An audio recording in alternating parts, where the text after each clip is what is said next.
अगर आप डायबिटीज के मरीज हो या फिर आप प्राइमरी केयर फिजिशियन हो जो कि डायबिटीज के मरीजों को देखते हैं, तो आपको ये 10 रिपोर्ट के बारे में पता होना चाहिए।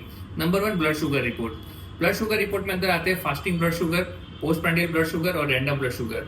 डायबिटीज के मरीज के अंदर टारगेट क्या रहते हैं? तो फास्टिंग ब्लड शुगर 80 to 130 के बीच में रखना चाहिए, post prandial blood sugar less than 180 और रैंडम ब्लड शुगर 200 के नीचे रहना चाहिए। सेकंड रिपोर्ट है HbA1c रिपोर्ट। HbA1c रिपोर्ट मतलब 3 महीने का आपका एवरेज शुगर। अगर ये 6.5 से ज्यादा है तो हम डायबिटीज ऐसा बोलते हैं। तो HbA1c की रिपोर्ट डायबिटीज के मरीज में टारगेट लेस देन 7 रखना चाहिए। नंबर 3 आता है CGM। CGM मतलब कंटिन्यूअस ग्लूकोज मॉनिटरिंग, जो सबसे लेटेस्ट है।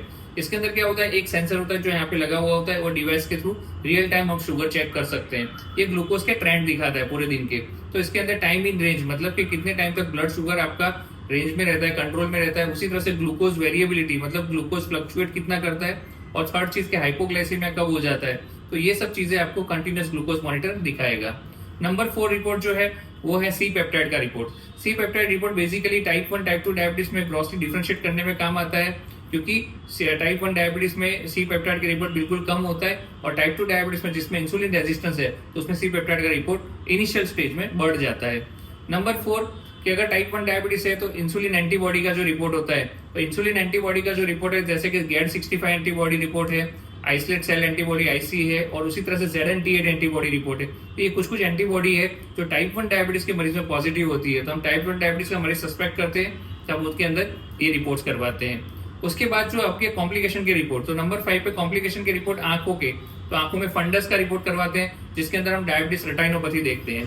उसी तरह नेफ्रोपैथी, किडनीज के अंदर क्या देखते हैं? तो सीरम क्रिएटिनिन और EGFR का रिपोर्ट, और उसके साथ साथ हमको बहुत इंपॉर्टेंट है urine albumin creatinine ratio, urine ACR का रिपोर्ट, जो कि हमको यूरिन के अंदर कितना एल्ब्यूमिन निकल रहा है वो दिखाता है।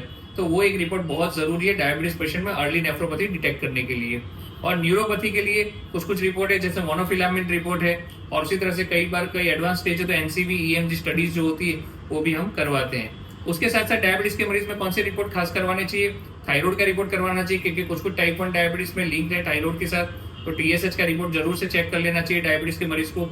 उसी तरह से लिपिड प्रोफाइल बहुत जरूरी है, क्योंकि ASCVD रिस्क फैक्टर में एक डायबिटीज है, तो आपको लिपिड प्रोफाइल चेक करके अगर LDL कोलेस्ट्रॉल ज्यादा है तो आपको उसको भी कंट्रोल में रखना चाहिए। तो ये सारे रिपोर्ट के बारे में आपको डायबिटीज में पता होना चाहिए। Thank you.